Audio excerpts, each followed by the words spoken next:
Sports Scene, Hampton Road's premier interview show with Greg Bicouvaris, each Saturday from 10 a.m. to 11. And you look at that, 4-4 at home, which is just average, 4-3-1 on the road. I mean, you're not going to win any games like that. They were not the same team after they beat the Packers, yet the Packers were a totally different team. Interact with Sports Scene on Twitter @GregBic and listen weekly as Greg interviews distinguished guests with excellent commentary and insight. Sports Scene, Saturdays at 10 a.m. on the Lighthouse 100.1 FM.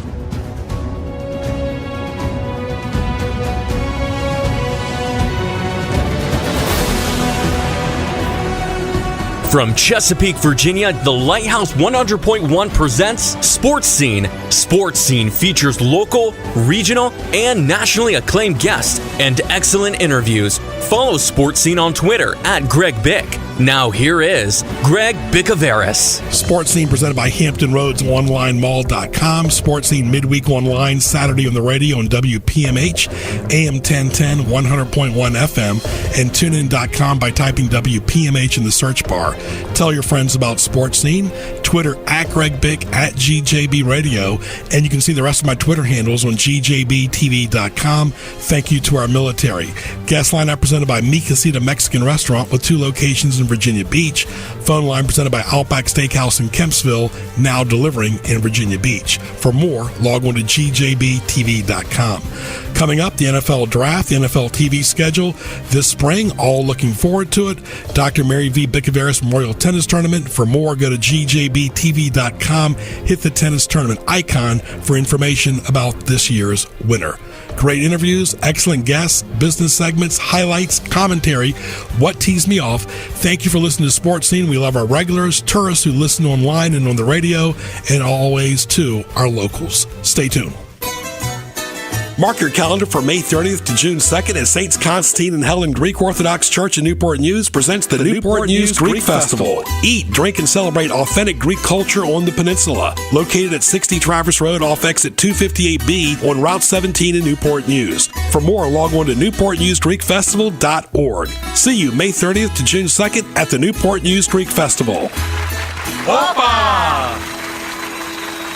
Catch up on archived editions of Sports Scene by going to GJBTV.com and clicking the YouTube image on the homepage. Now back to Sports Scene with Greg Bicouvaris. And back to Sports Scene presented by Hampton Roads OnlineMall.com @GregBic on Twitter. It's a pleasure to talk to Tony Lombardi from Russell Street Report. Tony's been on Sports Scene several times on several stations as well as Sports Highlights. Good to talk to you, my friend. Always a pleasure, Greg. Thanks for having me. Well, first of all, tell us about Russell Street Report. How has it evolved with the internet over the years?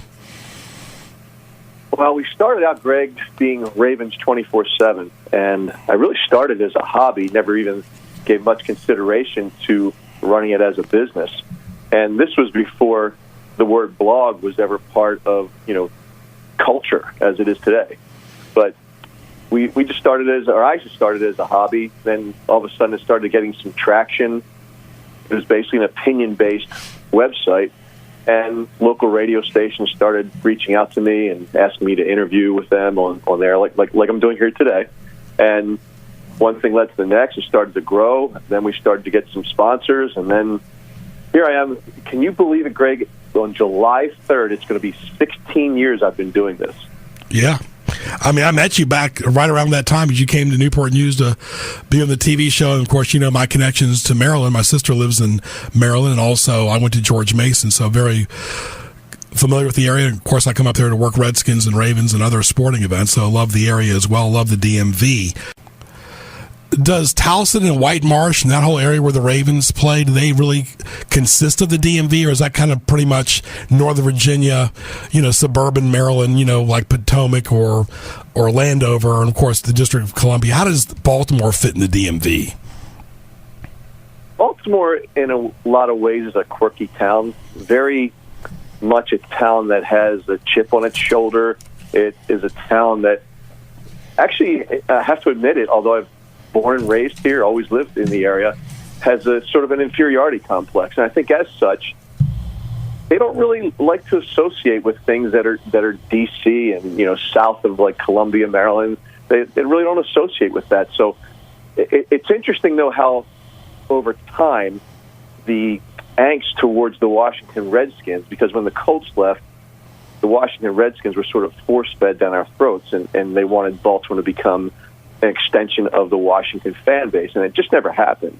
They pushed back in a big way. So a lot of people just adopted teams from out of town. But over time, because the Ravens had some success, and the Redskins, since the Ravens' inception, have not made it to the Super Bowl, I think the people have lost that angst towards the Washington Redskins, and really they don't have that ingrained hatred towards the Redskins like they once had. And I think as such, what's happened over time is that Baltimore-based fans have now sort of embraced the Wizards as their basketball team, and clearly the Stanley Cup champion Caps as their hockey team. So it's sort of spread in that regard, but in terms of calling Towson and White Marsh and those areas part of the DMV, I don't think the people that live there consider that to be the case. Right, unless they, of course, grew up, loving the Redskins or lived in Alexandria, for example, too. But one thing the Redskins and Ravens do have in common, they both love the Caps, and they both love Maryland football and basketball. Yes, in fact, I talked to Steve Bisciotti one time, and we got into what it was like to buy the Baltimore Ravens from Art Modell. And besides all the nuances of that story, one of the things he said, I'll never forget it, he said, well, I bought the Baltimore Ravens because the University of Maryland wasn't for sale. Exactly. I just thought that was funny because he's such a huge Maryland basketball fan, and he's really good friends with Gary Williams.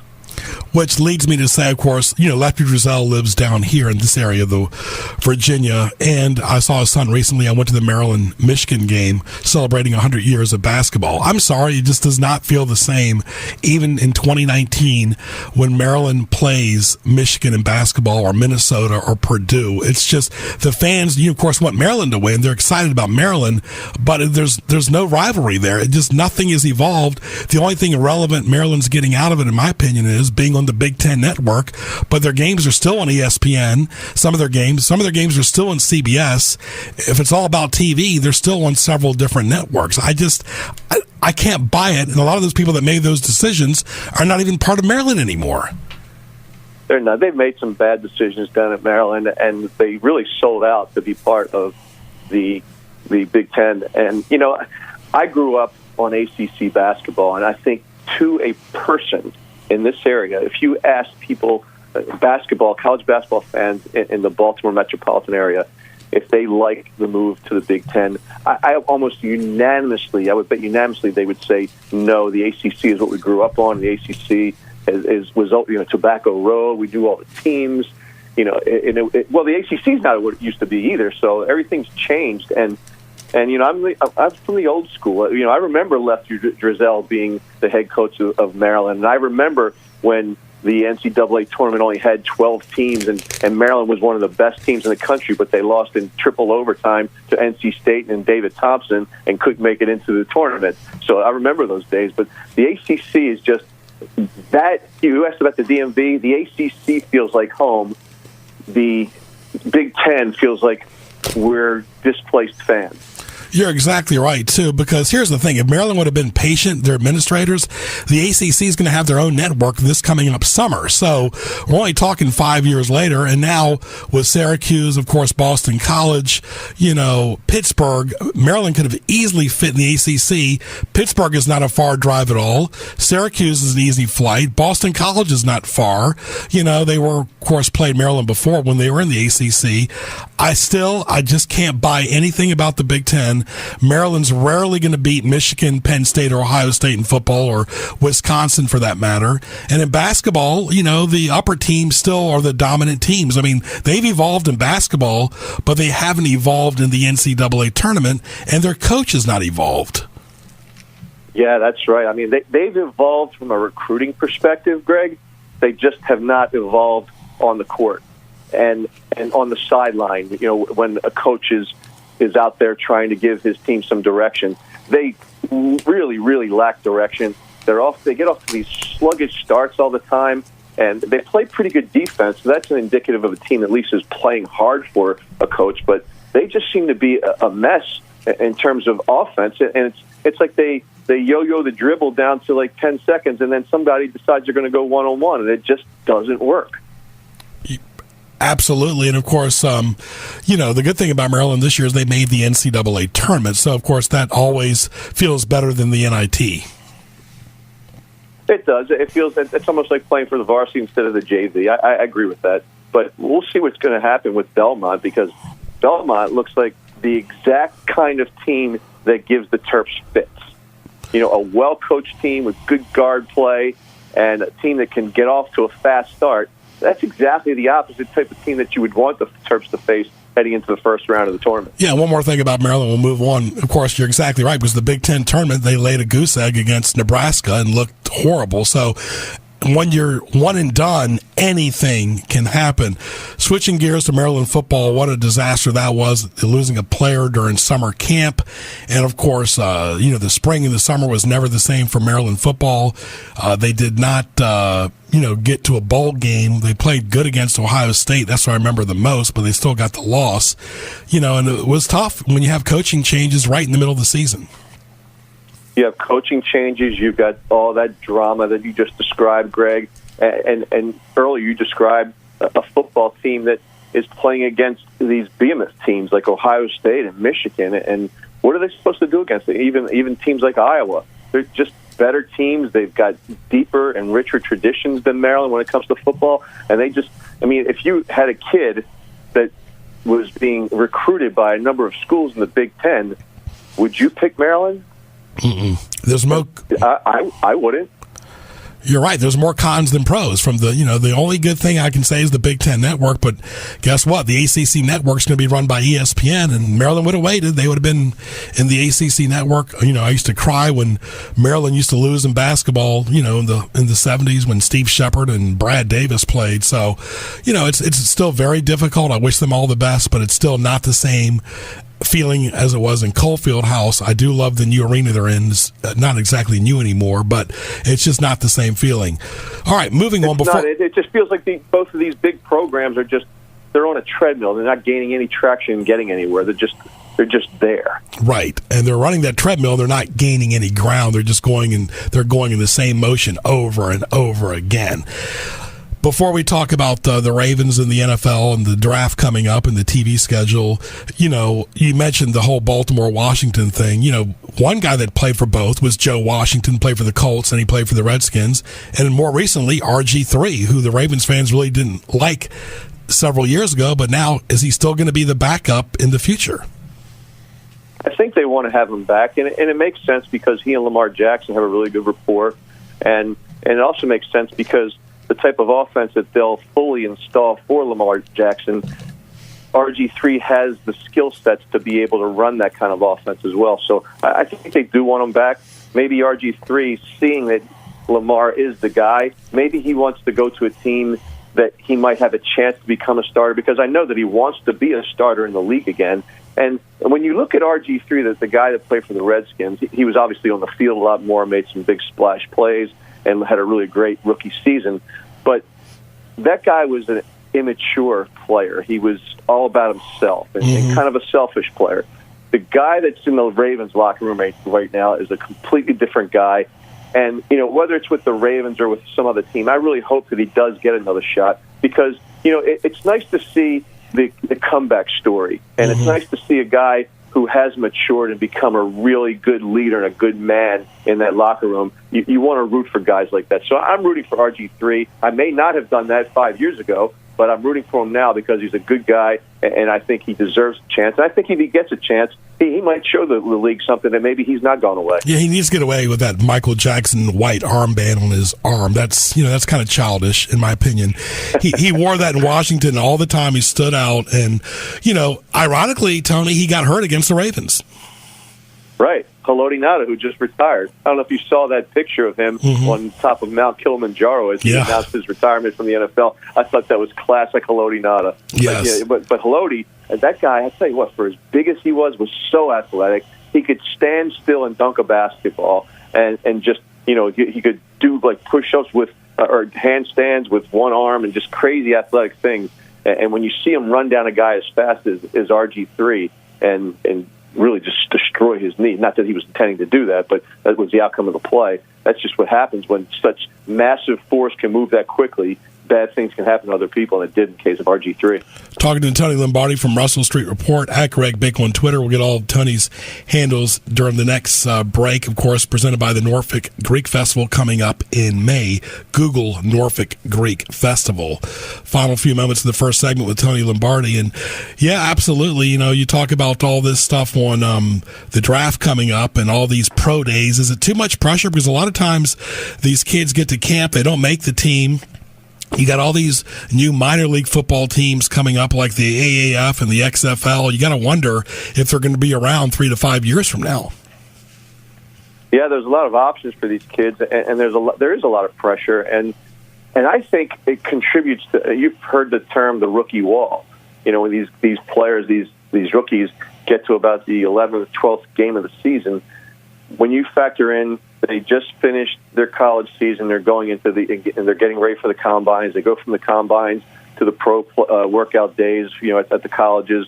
Then they get into the draft, and they're doing all those kinds of things with the interviews, et cetera, et cetera. By the time they actually get to camp, the summer camp, they're probably pretty tired. And then they got to go through summer camp and get used to being a professional and then doing all the film study and everything. So before, when these kids could just get by on great athleticism, it's a lot more mental, and I think that mental weariness kind of wears you out as well. But the rookie wall is a real thing, and I think a lot of it has to do with all the things that they have to do by the time they finish their last collegiate football season and get ready for the pros. Yes, can they sustain mentally? And that's tough. The road is always tough. Practice is tough. Sustaining for 4 preseason games, 16 regular season games, a lot of mental roadblocks throughout the course. So you got to be physically and mentally strong, as well as eating the right foods and everything else.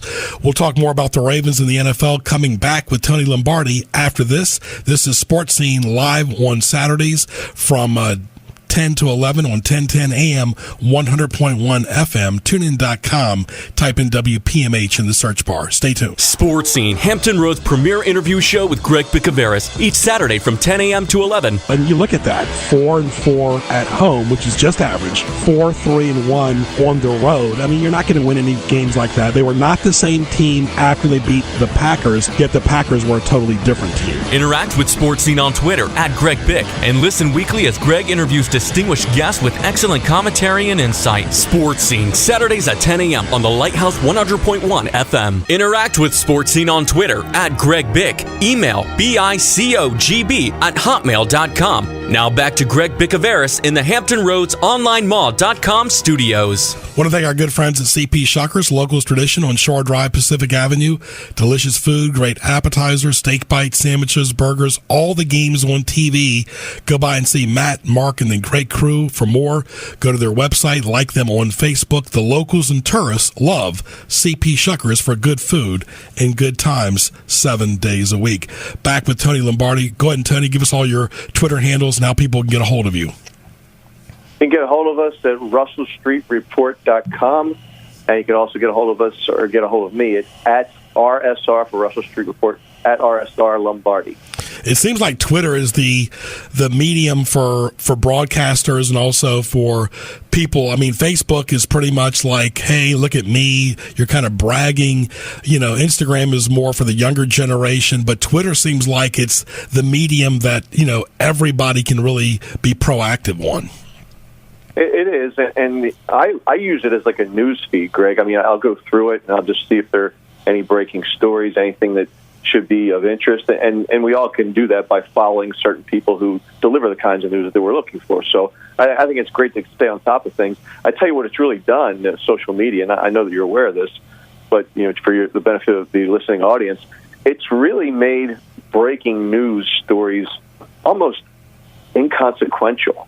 Mm-hmm. And, you might have a guy like Ian Rappaport, or you might have Adam Schefter, guys like that are usually on top of things. But, I think it was last week that Ian Rappaport got something wrong with regard to Antonio Brown being traded to Buffalo, and almost like it was a done deal. And that tweet went out like really late at night, and NFL News brought it. I got these notifications at like midnight. I'm like, so what's going on this late at night?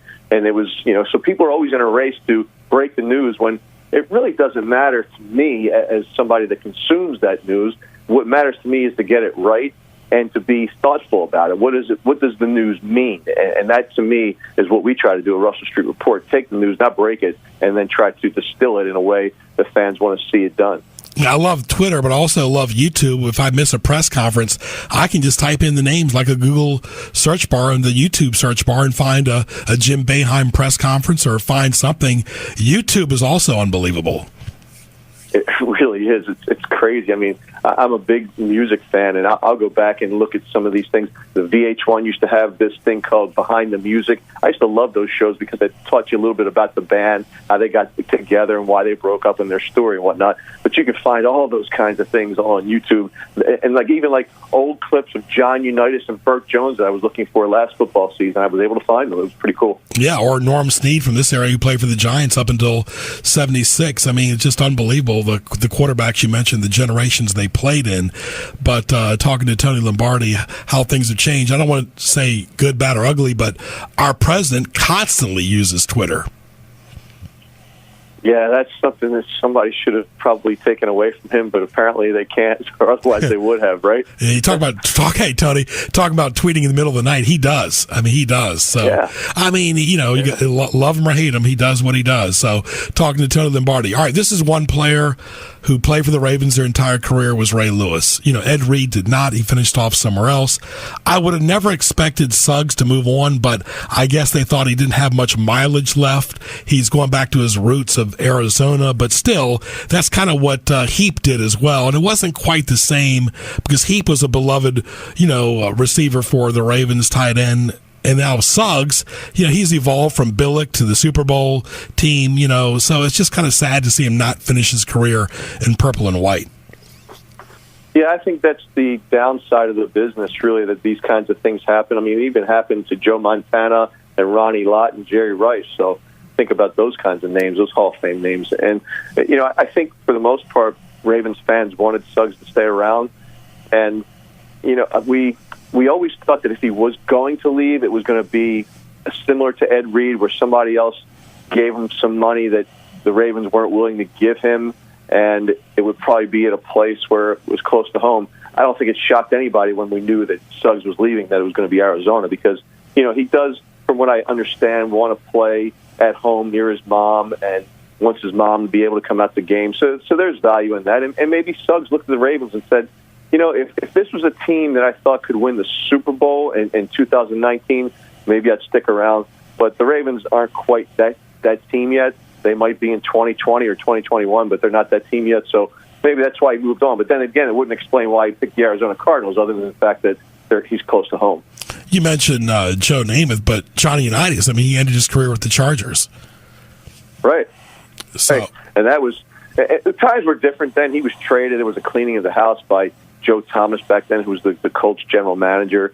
And so it was a little bit different. Suggs is going off on his own. And from what I was told by pretty reliable sources, the Ravens offered Suggs a deal that was very close to the deal that that he signed with the Cardinals, and with some achievable incentives would have made the same amount of money. So there's something more going on there than what's been let on, other than the fact, but it probably has most to do with the fact that he wanted to be close to home. Talking to Tony Lombardi at Greg Pickle on Twitter, Russell Street Report. For more, go to gjbtv.com. Click the YouTube link. This show will be archived on gjbtv.com, the YouTube channel, as well as Twitter as well, all over the place. You and I mentioned several times in the past, Flacco's mood, his body language prior to 2018 was not good. They had not made the playoffs for several years. I'm not that surprised at all whether he had a good year, bad year, didn't play, played, that he's moving on, because he just did not seem like the same Flacco after he won the Super Bowl. No, he wasn't, and I think there's a lot of reasons for that. Number one, I think when you sign that big of a contract and you take on the responsibility of carrying players, because let's face it, when you sign that big contract relative to a rookie contract, the Ravens then can't surround you with as good of players because they just don't have the cap space. So I think that was one thing that worked against it, because Joe never really performed to the level of his contract. But then on the flip side, those who defend Joe would say, well, the Ravens really never gave him receivers to be able to make plays downfield and whatnot. So I think there's a lot to it, and probably both sides have a little bit of the truth. But at the end of the day, Joe really never played to the level of the contract the Ravens gave him. And I think that when I know when they drafted Lamar Jackson, that was the first indication that they were ready to plan for the post-Joe Flacco era. I'm kind of surprised that it happened as quickly as it did. I thought he might play one more season in Baltimore prior to 2018, but obviously with what happened over the last 7 or 8 games in the 2018 season, Lamar Jackson leading the Ravens into the playoffs, he kind of saw the handwriting on the wall.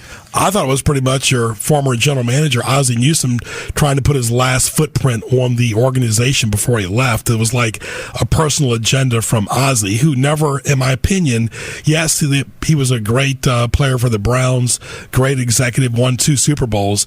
But I'm sorry, Ozzie never did nothing for me, for the public, never warmed himself to the public, let's say like Modell did, or some other managers. I just don't understand. Or Bisciotti was even more transparent. It goes to the Maryland games. Ozzie leaving, he's still going to be part of the organization, but why was he never comfortable being front and center when he had a front and center job? Yeah, you would say that, he wasn't accountable a lot of times for the flaws of the organization because he never made himself available to the media except for maybe 1 or 2 days out of the calendar year. So I hear what you're saying. The Ravens have chosen to make their head coach the face of the franchise. And I think in the case of John Harbaugh, he had to dodge some questions and even answer some questions that were really pointed towards Ozzie. And it kind of wasn't fair to John, but that was an organizational decision. And I know that Steve Bisciotti is a huge fan of Ozzie Newsome's and that Ozzie just despises having to get in front of the press. So put it all together, and that's the option. Or that's the way the Ravens approached it, or chose to go about it. So who is the pecking order for the Ravens in 2019 come this football season? In terms of the front office? Yes. I think that what you're going to see with Eric DeCosta is a guy who learned a lot from Ozzie. He studied the things that Ozzie did, but I think he's got a different approach to being a general manager. He'll take the good things that Ozzie did, but he'll spin it in his way, and he'll have his unique stamp on the organization. I think you'll see a general manager that's a bit more aggressive than Ozzie Newsome was. I think he'll be a little bit more proactive when it comes to player contracts and trying to retain guys we've seen the Ravens lose some key guys this year, guys that maybe if Eric DeCosta was the GM previously, he may have tried to tie these guys up with a contract, much like he did with Tavon Young, this offseason. So I think I have a lot of faith in him, and I think that you're going to see an executive in the NFL who people will compare to Theo Epstein in MLB. That's great. That's really good. Of course, I'm looking forward to seeing the Ravens schedule. You would think, Tony, with them making the postseason in 2018, they'll probably have some primetime games, but they've lost a lot of key ingredients since last year. So I'm thinking the networks might not be as high and mighty about putting them in prime time. Yeah, they lost Suggs, they lost Mosley, and they lost Zadarius Smith. Ozzie has always had this mantra: right player, right price.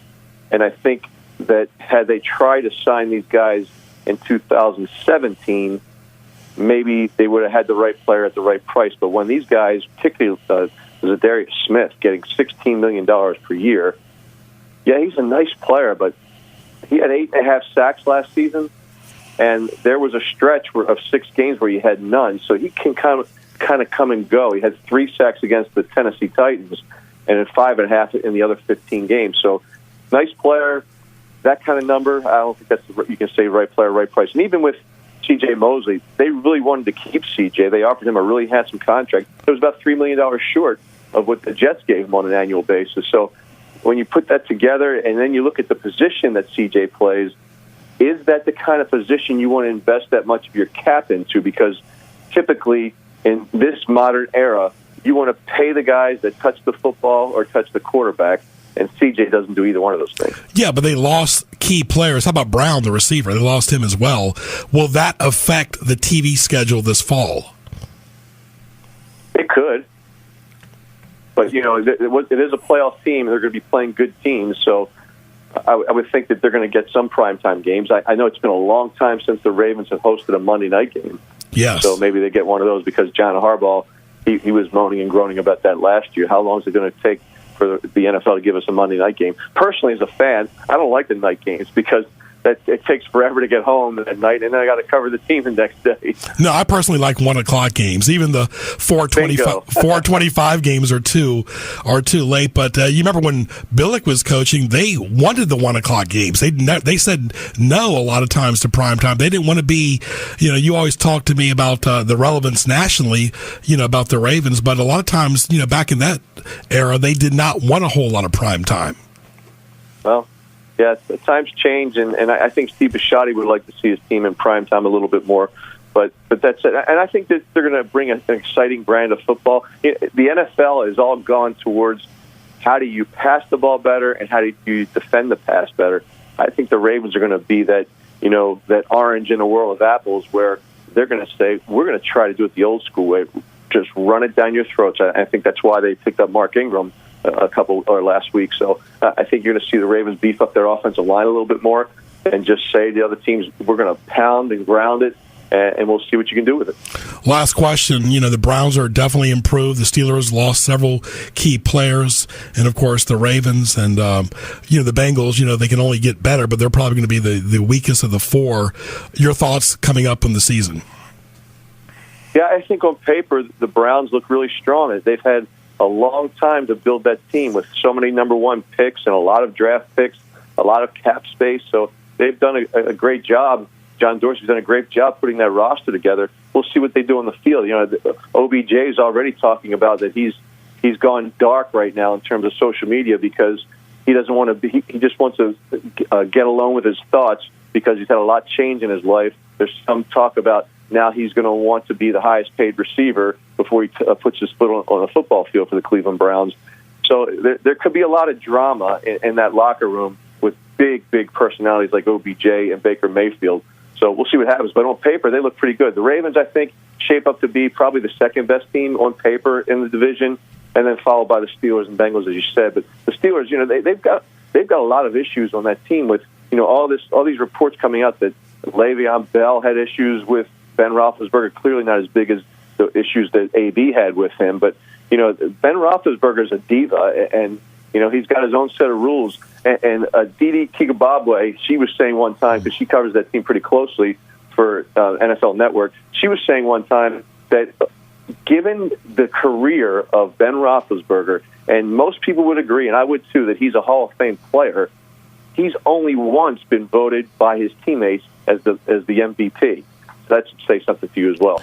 Very good. Tony, all the best, my friend. We'll talk to you as it gets closer to the season, and have a good rest of the spring. And thank you for enlightening us all about what's going on in Baltimore sports. Happy to do it anytime, Greg. Thanks for having me. Thank you. Tony Lombardi. Mark your calendar for May 30th to June 2nd as Saints Constantine and Helen Greek Orthodox Church in Newport News presents the Newport News Greek Festival. Eat, drink, and celebrate authentic Greek culture on the peninsula. Located at 60 Traverse Road off exit 258B on Route 17 in Newport News. For more, log on to newportnewsgreekfestival.org. See you May 30th to June 2nd at the Newport News Greek Festival. Opa! Good junk, bad junk, old electronics, computers, cables in a box laying around. What's to be done? Fortunately, Providence Computers in Chesapeake is your 9 a.m. to 7 p.m. daily drop-off location for recycling all such stuff. We even appraise and purchase the newer items for hard, cold cash. Providence Computers is located at 473 Kempsell Road in Chesapeake, behind Wawa and next to Walmart. If it's your home or business, we welcome the chance to partner with you to recycle sensibly. Call us today, 382-7768, and see us at providencecomputers.com. You are listening to Sports Scene with Greg Bicouvaris. Now, back to Greg. It's now time for Greg's Highlights, presented by HamptonRoadsOnlineMall.com. Now time for highlights. A lot going on with all these big contracts in Major League Baseball. For more, go to gjbtv.com. Hampton Roads Sports Media Hall of Fame coming up, hrsmhof.com, and HamptonRoadsOnlineMall.com. Browse, shop, visit gjbtv.com. Click the YouTube link for archive shows. Our question of the day, presented by Buffalo Wild Wings and Newport News, to our esteemed producer, Andrew. Andrew, are you the type of person when you're alone in public who likes to engage in conversation with people, or do you like to go somewhere, get your business done, and go home? I tell you, at this point in my life, it depends entirely on the day. I've become more open, and I enjoy talking with people and meeting people, even if it's just for a minute or two waiting in line with the groceries. But there are plenty of times where I get in the zone, I'm ready to get things done, and I completely block out everything else going on around me. I totally agree, because there's times, especially when it's dark and cold, or winter, spring, no matter what season it is, you're tired, and really you're saying, oh my goodness, I forgot some more personal hygiene, or forgot these certain produce, that you just want to get in there, get out, because you're already exhausted, and you got family to deal with as well. Oh, absolutely. And those would be the times where you're just not going to hear a word from me, except always thank you and please. But other than that, yep, you're not going to hear from me. You definitely are well-mannered. That's highlights. Stay tuned. Mark your calendar for May 30th to June 2nd as Saints Constantine and Helen Greek Orthodox Church in Newport News presents the Newport News Greek Festival. Eat, drink, and celebrate authentic Greek culture on the peninsula. Located at 60 Traverse Road off exit 258B on Route 17 in Newport News. For more, log on to newportnewsgreekfestival.org. See you May 30th to June 2nd at the Newport News Greek Festival. Opa! Now you can fly anywhere in the world and pay discount prices on your airline tickets. Book a flight today to London, Paris, Madrid, or anywhere else you want to go. And pay a lot less guaranteed. Call the International Travel Department right now at Low Cost Airlines. 800-648-9175. 800-648-9175. That's 800-648-9175. Catch up on archived editions of Sports Scene by going to gjbtv.com and clicking the YouTube image on the homepage. Now back to Sports Scene with Greg Bicouvaris. And welcome back to Sports Scene every Saturday morning from 10 to 11 on 100.1 FM. TuneIn.com, type in WPMH and AM 1010. It's a pleasure to talk to Andy Cohen. He's been on the radio for several decades, not as much recently. He has done real estate, and of course he's involved with the wonderful event Tastefully Yours with the Food Bank. How are you, my friend? I'm doing well. How are you, Greg? Very good, very good. Tell us about Tastefully Yours. It's been around for several years. This is going to be the 26th annual Tastefully Yours. It's going to take place on April 11th. That's a Thursday evening from 6 to 9:30 at the Hampton Roads Convention Center. Tickets are available from the Food Bank at hrfoodbank.org. Our presenting sponsor this year is Kroger. We have a Kentucky Derby theme, and we've got 37 restaurants, craft beers and wine, a photo booth, casino games, live music by the band Forte, and this year we're adding a hat contest for the Kentucky Derby theme. Wow. Good timing, of course, right during April. And it seems like you guys have found a home at the Hampton Roads Convention Center for several years now, because in the past you were in a lot of different localities. Yeah, we outgrew the old Holiday Inn in Hampton. We outgrew the Hampton University Convocation Center. So we've been for several years at the Hampton Roads Convention Center. Mm-hmm. Well, talk about, you mentioned some of the 37-plus food vendors. Tell us about some of the names. Well, for example, we've got Indian food, Nawab and Rajput. We've got Mexican food, Plaza Azteca and Salsas. We have Italian food, Galena Grasso. We've got Louisiana Cajun food from Mango. Sushi from Hayashi. Seafood from Finn. Barbecue from Smoke and Backyard Barbecue. So we've got a whole range of food, terrific restaurants, and it's just, as you can attest, a wonderful time. It really is. I really call it the indoor event for the spring. Really, there's no peers as far as food and entertainment. The indoor event for the spring is at Tastefully Yours. Very convenient, Andy, to both sides of the water. Absolutely. And every dollar we raise can provide up to 4 meals for people in need in our area. It also supports our culinary and nutrition education programs. So the money is well spent, and you can't get a dinner like that anywhere for $50. Mm-hmm. Well, talk about the food bank, how it's evolved over the years, because there's several food banks on both sides of the water, correct? Well, there's one Feeding America food bank on each side of the water. And ours covers the peninsula and goes over to Surrey County up to Gloucester and Matthews County. But primarily we're Hampton, Newport News, James City, Pocosin, and York. And we provide close to 10 million pounds of food a year to people in need. We've got wonderful partners in the community who help us achieve that. And this event goes a long way to helping provide the funding we need to continue some of our programs. Mm-hmm. I know my church is involved with the port, and of course the port helps the homeless, but like you said, Andy, there's nothing worse than a family that has nothing to eat. Absolutely. And children cannot thrive if they don't have proper nutrition. And that's one of the important things, not only about the fact that the food bank provides food, but that we provide nutrition education so that kids learn and their parents can learn through programs we have so that kids are ready to go to school and to thrive. How did y'all pick the April month, and how did you pick Thursdays? It was so long ago. This is 26 years, and I don't recall how we picked Thursday. Initially, we were doing it the old Holiday Inn in Hampton, and we had to work with their availability, and we wanted to do it early in the spring, and they provided us with a night. We've just stayed with the Thursday night since. I think it works out really well because a lot of elected officials go to this, and most of their city council meetings are earlier in the week before Thursday, so that works out really well. Yeah. We've got great sponsors who like to come out on a Thursday night. I mentioned Kroger is our name sponsor this year, Bayport, Smithfield Foods. And Jeff's Flowers every year is out there providing flowers and centerpieces and roses for attendees.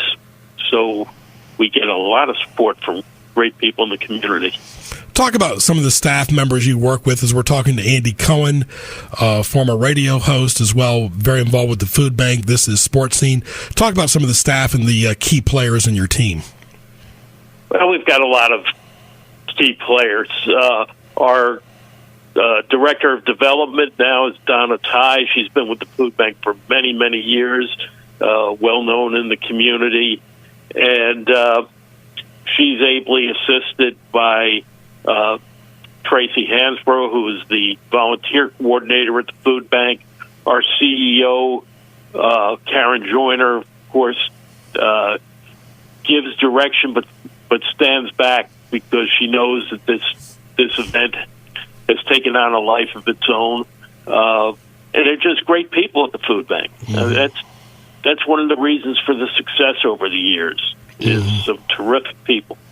A very well-organized event, wouldn't you say, Andy? I mean, pretty much right after Christmas and New Year's, you're pretty much gearing up. This is a year-round planning, though. Oh, yeah. The key volunteers all have their assignments already. Mm-hmm. We know what we're going to be doing right down to the 15 minutes. Mm-hmm. So it took a while to develop. Now we're at a point where we know what we're doing, and it goes smoothly. The lines for food are fairly short, and there's just a great selection. Restaurants sometimes call us. When is it? We want to come back. And that's great. Oh, yeah, definitely. Of course, like any organization, it takes a while to evolve and to process and to, as soon as you're done with one year event, you're pretty much planning the next year event. And I guess you guys have meetings to say what went right, what went wrong. But for the most part, people leave with a smile on their face. Oh, absolutely. We usually meet a week or two after the event when it's fresh in our mind. We come together with ideas, anything we can do to improve, anything we need to change, and then we put that into place. and we've got some volunteers who are there year after year. The people from Bayport are amazing with what they do for us as far as volunteering, setting up for the event, and executing on the day of the event. So it's just a lot of work goes into it, but every bit of it is worth it. People have a good time, and they come back year after year. For sure, and you guys do a great job over there, as well as yourself personally, talking to Andy Cohen. And, of course, this event really brings communities together. It brings families together. It brings business people together. It brings people. It's almost like a reunion, Andy. There's people that you haven't seen in years, you know. Oh, absolutely. It is a reunion, and it's people I see once a year. Yeah. And some more often, but certainly a lot of people look forward to seeing one another at Taste of Yours. We mentioned the date. You said April the 11th. It's a Thursday. It's April the 11th, and it runs from 6 p.m. to 9:30 p.m. Hampton Roads Convention Center, and you can get your tickets at hrfoodbank.org, and they are $50 in advance, $60 on the day of the event. So get them soon. Yeah, hrfoodbank.org. We'll be plugging the website a lot throughout this show, throughout the next several weeks as well, talking to Andy Cohen. We mentioned the date, we mentioned the month, we mentioned the location. How did you pick the hours, 3.5 hour window? How did you pick that? 6 o'clock gives people time to get off work and come out. We don't want it to run too late on a weeknight. We have the live music from 6 until about 8, and then at 8 the DJ takes over for dancing. You can dance to the band, but some people like to dance to a DJ, so we've got both. Right.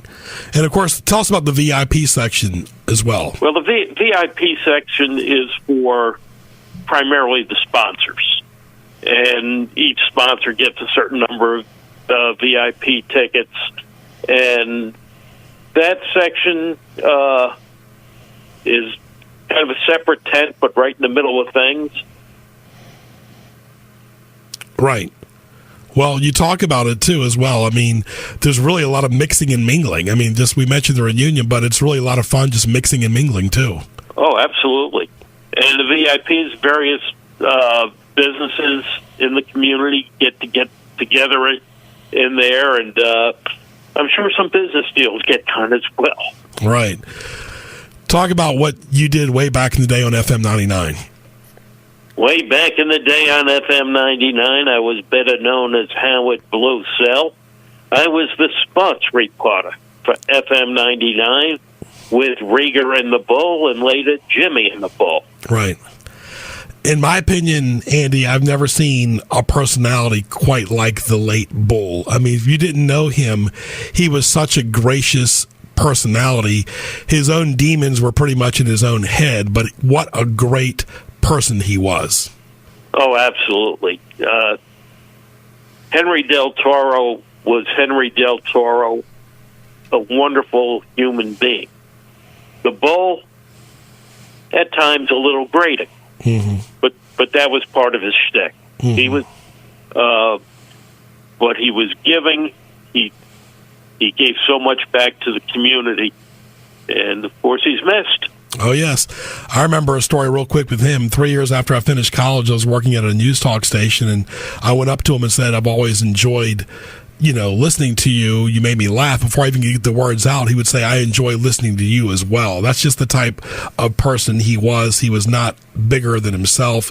He always was a people person. Absolutely. All right, one more time, the date and the location and the hours. Thursday, April 11th, 6 to 9:30 p.m. at the Hampton Roads Convention Center. Be there. And, of course, tickets, go to the website, correct? hrfoodbank.org. They're also available at Bayport Credit Union branches, and hrfoodbank.org is nice and simple. $50 gets you all you care to eat. It gets you craft beers and wines, and a wonderful time. Yep, something for everyone. It's an event. I call it the event of the spring in Hampton Roads. It has no peers. Andy, best of luck to you and your staff as you get closer to the event, and we always look forward to chatting with you about it. Well, thanks so much, Greg. I appreciate the opportunity. Very good. That's Andy Cohen right there from Tastefully Yours. Hope you enjoyed that interview with Andy Cohen. Thank you again, Andy.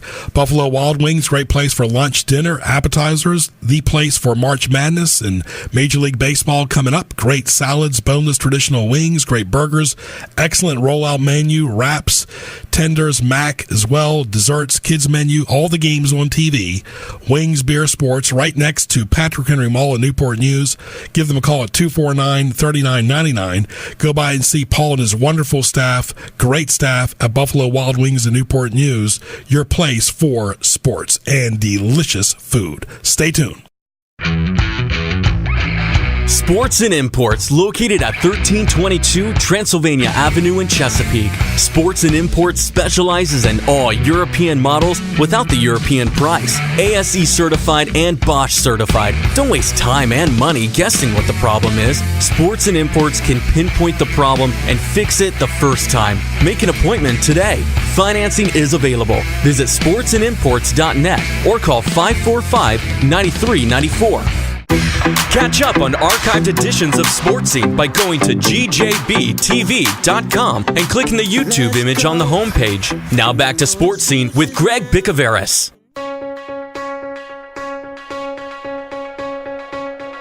What tees you off? Presented by HamptonRoadsOnlineMall.com.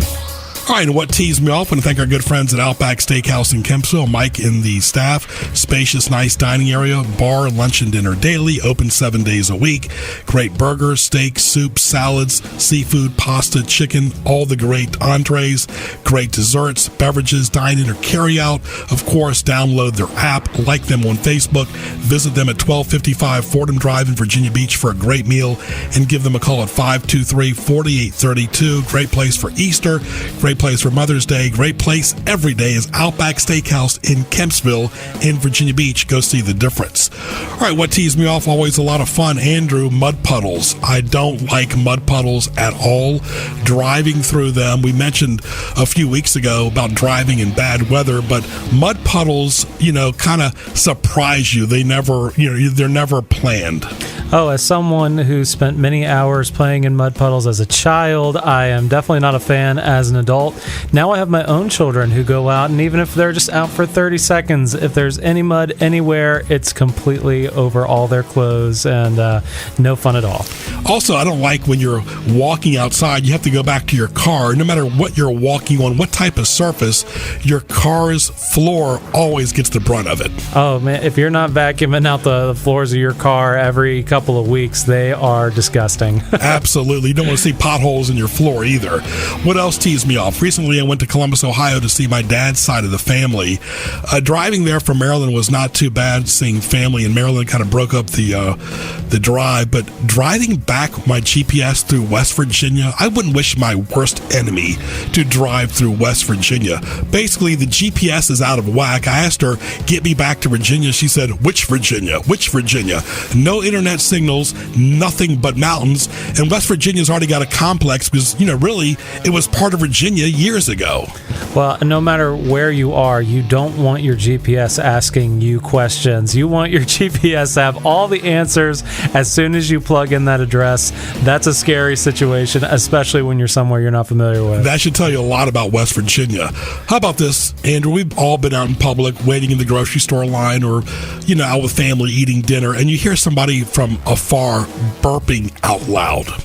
That's something I can't tolerate, even in the locker room and that kind of thing. I've never really been into that kind of comedy or that kind of behavior. I prefer a little bit more politeness and consideration. So especially in a situation like that, I am not going to be happy if that's what I'm hearing. And I'll take it a step further too. When you're at the checkout line and you see the cashier scratching herself or, touching herself on her hair or whatever, and then you're touching food and beverages, that makes you feel a little uneasy. Oh, I know it. My dad was in the restaurant business, and there was a reason he did not like going out to eat. He knew what happened in kitchens and even at buffets, and just so he gave me a healthy caution for all of that. Your dad was exactly right. Not covering your mouth when sneezing. To me, that seems obvious. I think you learn that, about 2 years old at the latest. I would be horrified if someone sneezed in front of me without covering. That's a criminal offense, in my opinion. How about this? We've all dealt with this. Not as much now because most restaurants don't allow smokers, but smokers who have to smoke, whether it's a social or business situation, no matter the circumstance. Yeah, this is one that's a little bit lost on me because they kept smokers out of restaurants about when I was becoming an adult. So my entire adult life, there's never been a smoking section in my restaurants here where I live. And even most of my peers, smoking has really declined a lot. I don't know very many people who do it, to be frank. So it's something I don't have to deal with as much, thankfully, in my opinion. Right, how about this? We've all been part of something new, but people who build a church, they're all gung-ho for it, then the congregation all of a sudden gets apathetic or does not attend, and apathy sets in. Yeah, religious apathy, I think, is a generational problem and also an interfaith problem. And I don't know, I think it can be hard to constantly feel like you're going to change the world and make it a perfect place. And I think sometimes people just need to do the small things, just remain consistent in what they've committed to and not allow themselves to get burned out or disappointed. You and I have talked about several different topics, and I do like shrimp cocktail. I don't mind if that's raw, but I can't eat rare steaks at all. Sorry. Oh no! Well, see here, you're going to force me to out myself as a vegetarian. I don't eat any meat at all. So, but I have enjoyed many steaks in my time before that. Never raw though. Yeah, I can use raw for bait, only to catch a there fish. You go, yeah. How about this, Andrew? We've all dealt with this. You talk about time with your kids and family and so forth. When you're calling service people to work on your house, then they become unreliable. They're hard to get a hold of, like lawn or house maintenance people.